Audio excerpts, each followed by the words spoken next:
We are criticising the United States in the way that they have taken the action that has taken place over the past few days. But the United States of America remains our strongest ally. We remain in a close and special and deep relationship with them in many aspects of many operations.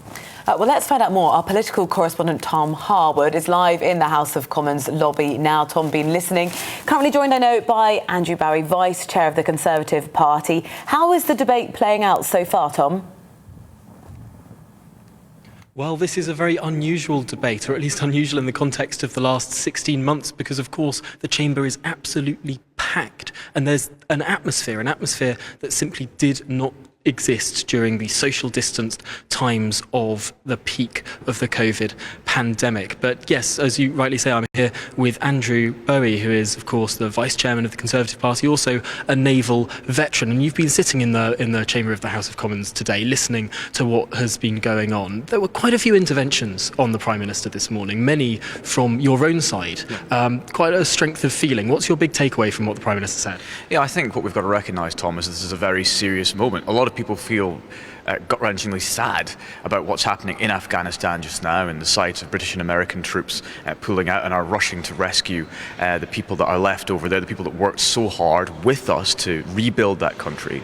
And to see the Taliban in power again in Kabul is incredibly depressing for many members on our side who believed in the project that we were engaging in over there. And therefore it was right that the Parliament was recalled and that the Prime Minister took serious and searching questions, not just from the opposition, but also from his own backbenchers. I think the Prime Minister did that. We all understand the situation as it is out in Afghanistan. Once the Americans took the decision to withdraw, there was no way, unless NATO decided to operate without the Americans, which was very unlikely, that we could stay in that country unilaterally.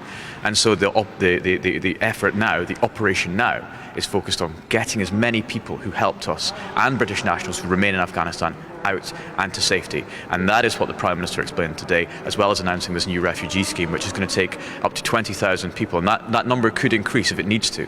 But we are determined to do what we can for the Afghan people. Now, of course, something that Keir Starmer, the leader of the Labour Party, but also Theresa May, the former Prime Minister, someone who you used to work for, mentioned today was that the intelligence around this whole affair seems to have been very poor, both on the side of the Americans and on our side. In fact, Keir Starmer brought up the fact that a month ago, the Prime Minister said that there was no military path to victory for the Taliban. That appears to have been wrong. Why did we get it so badly wrong? Well, look, these are questions that are going to be asked of the intelligence community, of the different NATO allies that operate in and out of Afghanistan. There are obviously going to be questions asked at the highest possible level, and I'm sure that the Foreign Secretary, the Defence Secretary, and indeed the Prime Minister are asking those questions, because every single one of them, and indeed President Biden himself, has expressed their shock at the speed and rapidity that the government in Kabul fell. So there are questions to be asked as to whether the intelligence did let us down or indicated a different outcome. As I said, those questions will be being asked, and it is right that they will be asked in Parliament as well. That's the job of Parliament, that's the job of the Intelligence and Security Committee, the Defence Committee, and of course of the government itself.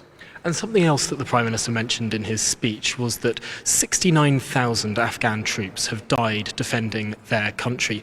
That's been widely seen as a veiled criticism of President Biden and his comments that the Afghans simply didn't put up a fight. What's your interpretation?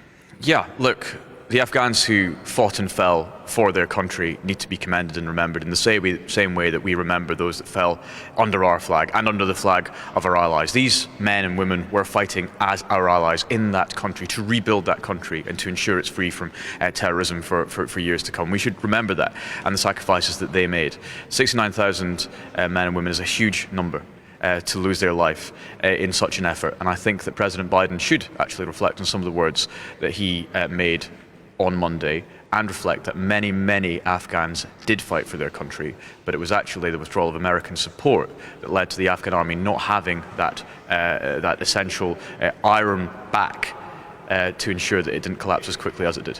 And it seems that the House of Commons really on this particular issue is speaking with one voice today. We heard a similar sentiment from Keir Starmer, the leader of the Labour Party. Is there a growing rift between the United Kingdom and the United States of America? No, absolutely not. I mean, look, we are criticising the United States in the way that they've taken the action that has taken place over the past few days. But the United States of America remains our strongest ally. We remain in a close and special and deep relationship with them in many aspects of many operations around the globe, diplomatically, militarily and intelligence issues, and we will continue to do so.